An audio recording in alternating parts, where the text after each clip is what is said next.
Hi friends, तो आज देखने वाले हैं लैसिक्स को। देखिए, लैसिक्स के अंदर की मेडिसिन अगर देखें तो उसमें होता है फुरसामाइड टैबलेट। तो फुरसामाइड टैबलेट क्या करता है कि फ्लूइड का जो रिटेंशन होता है ना, तो उसको ठीक करने के लिए मतलब इसका यूज़ करा जाता है। जैसे एडिमा का केस में हुआ, या फिर स्वेलिंग जो हो जाती है बॉडी में, चाहे वो कारण कंजस्टिव हार्ट फेलियर हो या फिर लीवर में किसी तरह का प्रॉब्लम होने के कारण भी बॉडी में फ्लूइड भर जाता है। ठीक है, उसके साथ साथ किडनी में अगर कोई डिजीज़ हो जाती है, किडनी का कोई प्रॉब्लम, किडनी इन्फेक्शन हो जाता है, या फिर कोई अदर मेडिकल कंडीशन जो हो जाती है, तो ये सारी चीज़ क्या होती है कि इन कारणों से ना बॉडी में एक्सेस मात्रा में फ्लूइड बढ़ जाता है। ठीक है, जिसके कारण बॉडी स्वेल कर जाता है, यानी फूल जाता है, और उसमें फ्लूइड की मात्रा बढ़ जाती है सेल्स में। ठीक है ना, तो वो फ्लूइड जो है उसको कम करने के लिए जो मेडिसिन यूज़ करा जाता है वो है आपका फुरसामाइड। ठीक है ना, जो कि इंजेक्शन और टेबलेट दोनों फॉर्म में अवेलेबल हो जाता है, लेकिन डिपेंड करता है कि पेशेंट की सिविरिटी क्या है और क्या स्थिति है, उसके अकॉर्डिंग इसको प्रिस्क्राइब करा जाता है। ठीक है ना फ्रेंड्स, तो आज इसी का बात करने वाले हैं। इसके साथ साथ ना ये क्या करता है कि ये काम कैसे करता है। देखिए, इसका काम क्या है कि ये मतलब किडनी का जो फंक्शन है ना, यूरिन को मतलब फ्लो कराने का, तो उसको बढ़ा देता है ये। ठीक है ना, तो जैसे ही किडनी का मतलब फंक्शन को बढ़ा देता है या फिर यूरिन को आउटपुट को बढ़ाता है, तो वो क्या करता है कि बॉडी में जो भी फ्लूइड मतलब एक्सेस मात्रा में है, तो उस सारे को मतलब निकाल देता है वो यूरिनेशन के माध्यम से। ठीक है ना, तो यही चीज़ आज देखने वाले हैं डिटेल में फ्रेंड्स, कि किस किस कंडीशन में इसका यूज़ करा जाता है, या फिर इसका डोज क्या हो सकता है, या फिर इसका साइड इफ़ेक्ट क्या क्या हो सकता है। तो वो सारा चीज़ डिटेल में बात करने वाले हैं इस वीडियो में। ठीक है ना, और साथ में कंट्रा इंडिकेशन भी देखेंगे, क्योंकि बहुत सारी चीज़ है फुरसामाइड का जो यूज़ करा जाता है ना, बहुत सा कंडीशन है जहाँ पे इसका यूज़ नहीं करा जाता है, या फिर करा भी जाता है तो वो फिर डॉक्टर बहुत ज़्यादा मतलब एक्सपीरियंस जो होती है तो वही मतलब इसको प्रेस्क्राइब करते हैं।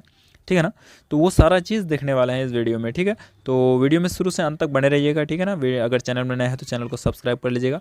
ठीक है, अब आइए देख लेते हैं डिटेल में यूज़ की और कौन कौन सी कंडीशन है जहाँ पे यूज़ करते हैं। जैसे देखिए, ईडेमा का कंडीशन जो कि मैंने पहले ही बताया, बॉडी में स्वेलिंग आ जाना, यानी बॉडी में फ्लूइड का मात्रा बढ़ जाना, तो वहाँ पे किया जाता है।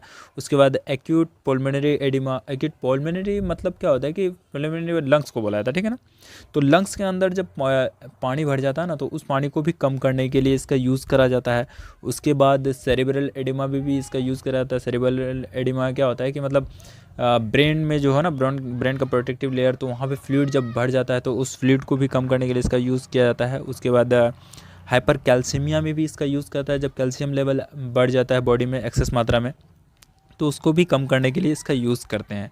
और साथ में हाइपरटेंशन के भी केस में किया जाता है। हाइपरटेंशन क्या होता है कि मतलब हाई ब्लड प्रेशर जब बढ़ जाता है ना बहुत ज़्यादा, तो उसको भी कम करने के लिए इसका लैसिक्स का यूज़ करा। तो ये सारी केसेस है जहाँ पे लैसिक्स का यूज़ करा जाता है। अब देख लेते हैं हम थोड़ा सा पहले इसका कंट्रा इंडिकेशन।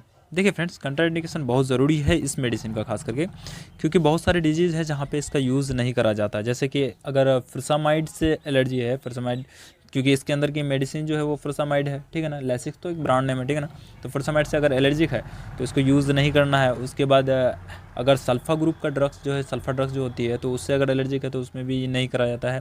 ठीक है ना, उसके बाद अगर यूरिनेट में अगर कोई प्रॉब्लम होता है तो उसमें भी यूज़ नहीं कराना चाहिए। उसके बाद लिवर डिजीज़ हुआ, या फिर किडनी में किसी तरह का डिजीज़ पहले से है, या फिर इनलार्ज प्रोस्टेट हुआ, या फिर ब्लैडर ऑब्स्ट्रक्शन जो हो जाती है, तो ये सब केसेस में यूज़ नहीं करा जाता। साथ में इलेक्ट्रोलाइट इम्बेलेंस हो जाना, या फिर डायबिटीज़ का केस में ये सब चीज़ को मतलब यूज़ नहीं करा जाता है। क्यों? देखिए, इसको अगर यूज़ भी करता है ना, तो प्रॉपर डोज का कैलकुलेशन करने के बाद ही इसका यूज़ करा जाता है। क्यों? क्योंकि क्योंकि ये सारी जो प्रॉब्लम होती है ना, तो इस प्रॉब्लम में फिर मतलब किसी थर्ड टाइप का यानी तीसरे प्रकार का फिर साइड इफ़ेक्ट देखा जा सकता है। ठीक है ना, तो इस वजह से मतलब इसको यूज़ ऐसे मतलब नहीं, कैजुअली यूज़ नहीं कराना चाहिए। इसको प्रॉपर डॉक्टर के प्रिस्क्रिप्शन पे ही यूज़ करना है। ठीक है, वैसे भी कोई भी मेडिसिन मतलब खुद से यूज़ नहीं करना फ्रेंड्स, वो डॉक्टर का प्रिस्क्रिप्शन पे ही यूज़ करना है। और यहाँ पे जो सिर्फ बताया जा रहा है तो सिर्फ नॉलेज पर्पज़ के लिए बताया जा रहा है। ठीक है, तो मेरा कोई मोटो नहीं है कि खुद से सेल्फ डायग्नोज करके सेल्फ ट्रीटमेंट लो, ऐसा कोई मतलब पर्पज़ नहीं है। ठीक है, तो आइए अब देख लेते हैं इसका डोज, कि किस कंडीशन में कितना डोज दिया जाता है। तो ये डिपेंड करता है कि पेशेंट की सिविरिटी क्या है। ठीक, अब जैसा सिविरिटी रहता है उसके अकॉर्डिंग डोज का कैलकुलेशन होता है।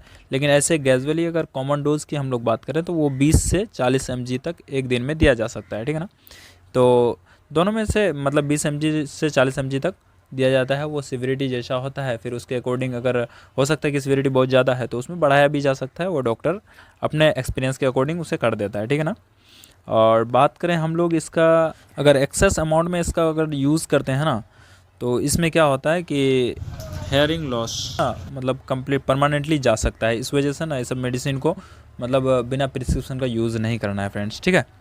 तो अब बात कर लेते हैं थोड़ा सा इसका साइड इफ़ेक्ट। देखिए साइड इफ़ेक्ट में ऐसे अगर बात करें हम लोग तो constipation, diarrhoea, loss of appetite यानी भूख ना लगना, हेडेक, नमनेस या फिर बॉडी में मतलब टिंगलिंग टाइप का फीलिंग होना, नमनेस जैसे झंझनाहट आती है ना, तो वो सारी चीज़ आ सकती है। डेजीनेस हो सकता है या फिर ब्लड विज़न हो सकता है। जैसे कि मैंने बताया इसका डोज अगर ज़रूरत से ज़्यादा लिया जाता है या फिर एक्सेस मात्रा में लिया जाता है तो मतलब परमानेंट। ये सारी चीज़ें थी इसका इन्फॉर्मेशन लैसिक्स का, जिसके अंदर की मेडिसिन फुरसामाइड की बात की मैंने, ठीक है ना। देखिए लैसिक्स जो है वो आपका ब्रांड नेम है, ठीक है। वो हो सकता है कि अलग आपके वहाँ लैसिक्स छोड़कर कोई दूसरा नाम से भी मिल सकता है, तो उससे फ़र्क नहीं पड़ता है। लेकिन इसके अंदर की मेडिसिन या फिर इंग्रेडिएंट की अगर बात करें हम लोग तो वो है फुरसामाइड, ठीक है ना। तो फुरसामाइड की बात की फ्रेंड्स, आई होप कि सारा चीज़ क्लियर हो गया आप लोगों का फुरसामाइड का। तो फिर मिलते हैं नेक्स्ट वीडियो में, तब तक के लिए बाय।